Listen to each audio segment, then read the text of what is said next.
Apprends à ton enfant, dès la primaire, à être une poucave.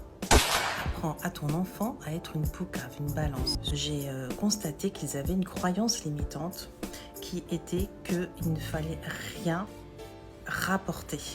Vous vous rappelez, nous, quand on était plus jeunes, on disait « Ah, c'est un rapporteur, c'est un rapporteur ». Eux, ils ont le mot « t'es une balance, t'es une poucave ». Pour eux, être une poucave, c'est pour tout.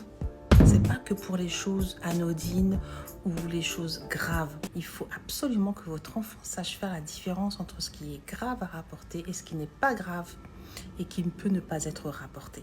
Concrètement, vous allez les mettre en situation. Vous allez lui dire, bon bah écoute, par exemple, si tu vois que ton copain, il est en train de tricher, est-ce que tu vas le balancer? Il va dire non, d'accord?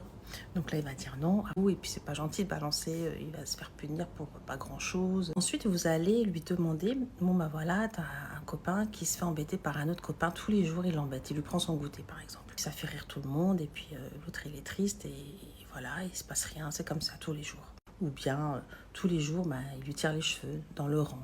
Tous les jours, il le fait. Et personne ne le sait. Il n'y a que les élèves qui le savent. Est-ce que ça, tu poucaves? Bah, il va vous dire à qui? Bah, à la maîtresse, à moi, aux parents. Qu'est-ce que tu fais? Et là, vous allez avoir beaucoup de surprises. Vraiment. Hein. Parce que l'enfant, il n'est pas comme nous. Il n'est pas encore formé complètement. Il a de l'instinct. Il sait ce qui est bien, ce qui est malin. Il a l'instinct. Mais il est formaté par ses peurs de ne pas être accepté. Et ces peurs-là vont apporter qu'il va être complice de harcèlement ou que lui-même il va se faire harceler pendant des années et qu'au moment où vous le savez, c'est trop tard. C'est parce il psychosomatise. Et après, surtout, ne pas le juger. Pas lui dire « Ah ouais, tu ferais ça toi, mais je t'ai pas élevé comme ça, mais c'est quoi ça ?» Et au contraire, il faut dire « Ah ouais, je comprends. Ah, je comprends parce qu'en fait, t'as peur que des représailles. T'as peur de quoi exactement? Des représailles?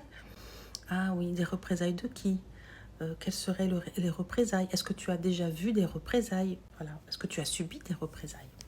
Et là, vous allez savoir comment pense votre enfant et vous allez pouvoir détruire toutes ces croyances limitantes et toutes ces peurs. Voilà.